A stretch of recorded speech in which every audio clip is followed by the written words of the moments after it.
Melissa Hewitt with username Nerd News, and we're here at Planet Comicon, Kansas City 2016, and I'm here with Erin Lei. Good morning, how are you? I'm great. Thank you so much, Melissa, for having me as an interviewee. I know, I'm so excited. So you've been cosplaying for about 2 years or so. Do you know about how many costumes that you've done kind of over in that time frame? Ah, gosh. I don't keep tabs because there's a lot that I have not finished, which I also consider like my babies. They're like my pet projects. But it's somewhere like 20, I think, something like that. That always fascinates me, how much time and effort goes into each costume, and that you could have that many in such a small time frame. The artwork that goes into your costumes, the time, and the blood, sweat, and tears, I'm sure. Do you have any costume that is your favorite, or is that like picking between your favorite children? No, that's an easy one. I feel like I am Catwoman. Like, that sounds really creepy. I am Catwoman. No, anyone who follows my page knows that I'm like obsessed with Batman, which means that I'm obsessed with being Catwoman because, you know, I love her. Yeah. Well, and V for Vendetta was your first cosplay, yes. And I wanted to talk to you a little bit about why you chose that as your first one. Maybe speak to a little bit about new cosplayers that are wanting to maybe get into this. Maybe they're a little bit self-aware of their bodies and stuff, and just any tips and kind of why you chose that. And yeah, that's a really good point that you brought up about new cosplayers. So as my first cosplay, I was terrified to show any skin. Actually, this is one of the cosplays I'm so excited to interview today in this, because this is one cosplay I thought I could never do that. I'm too fat, I'm too self-conscious, I could never show this much skin, and maybe some people feel like they could never get that to that place and they would never feel comfortable, or they would never want to be to that place, and that's cool. But I started with the V for Vendetta because I wanted to have all of my body covered up, on top of the fact that I'm obsessed with V from V for Vendetta, and I haven't seen a gender bent that I liked, so I wanted to do that as well. But one of my favorite pieces of advice to new cosplayers is to do what feels comfortable. So, you know, if you're not comfortable with jumping right into something like Ms. Marvel where she's wearing spandex, don't do that. You know, do something where you're covering yourself up more, because it's terrifying to be in costume. Even when I was wearing a mask and I debuted that costume for the first time at a show, at this show 2 years ago, I was still terrified. yeah. Well, and I'm sure also picking someone that you enjoy or that is of interest to you, because you put so much time and effort into this that you don't want to be working on something and be like, meh. Yeah, you don't want to wear anything that you don't love. So Yeah. everything that I wear, I want to wear because I know the character.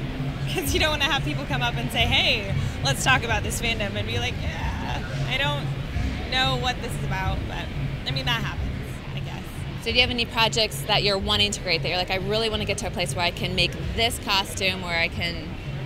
Yeah, actually, Stephen K. Smith, SKS Props, made a hunter mask from Destiny for me. It's custom made, you know, as all of his stuff is, and I would really like to be able to make the rest of the costume. But my foam game is real bad, so I could sew a bunch of stuff to go with it, albeit not like the best, but my foam is just, I just can't do it. Well, I think that's the neat thing about cosplaying, is that you grow with it. Each costume that you create, you learn a little bit. This doesn't work, this does work, and then you can kind of go from there and grow and build it onto your next costume. Yeah, and everybody has their different thing, and that's just not mine yet. I just need to have the time to commit. Yeah. So I want to talk to you a little bit about the Santa Fe situation, get your thoughts and stuff on how that was handled, how perhaps they're not taking cosplay, the artwork of it, as seriously as the rest of the con, how this should be really a safe place that you guys can feel comfortable and confident, and perhaps that's not the way that situation was handled. Right. Well, yeah, as a friend of mine who runs another convention in the proximity to Kansas City, he said that that guy should have just not said anything, because they, you know, as convention owners, you hear that stuff constantly. You know, you deal with people and you have these opinions and you just need to keep it to yourself.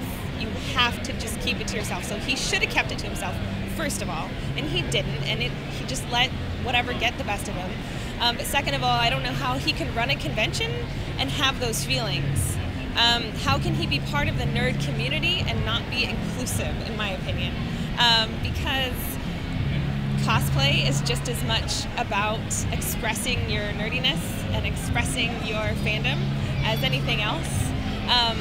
Something that really strikes a chord with me is all of the followers of him who jumped on board and said, yeah, all those people who do cosplay just do it for attention anyway, and it's all about, getting some kind of sexual attention on themselves, which just drives me absolutely crazy anyway. And it really, what it always goes towards is slut shaming in the end. And I just wrote an article that was published on Project Nerd on Friday. If you'd like to read that, it just pretty much sums up everything I have to say about slut shaming and how horribly wrong it is and how it continues to be perpetuated in the nerd community, and it's shockingly horrible, and I'm just disturbed. I can't believe it still goes on. Yeah. It blows my mind. Thank you so much again for talking with us, and people want to get in contact with you and see all your beautiful costumes and everything. How can they contact you? You can contact me by reaching out to me on Facebook, Twitter, and Instagram, and I'm also a frequent writer on ProjectNerd.com. You can also find me through my podcast, Modern Sex, on that website, Project Nerd, and I'm also part of another podcast called The Nerdcast. Thank you. Thank you. Okay, stop. Don't go to the next YouTube video or channel or skip or don't do anything. Real quick, 5 seconds. We have 3 different channels. Please subscribe to them. Username Nerd News, username Nerd Comics, username Nerd Games. We have separated them out into 3 ones. Choose all of them or just one to subscribe to. You'd love it. I promise you, we'll give you great content. It'll show up in your feed. You'll love it. Just real quick click. It doesn't take but a few seconds. You'd be awesome. Thank you.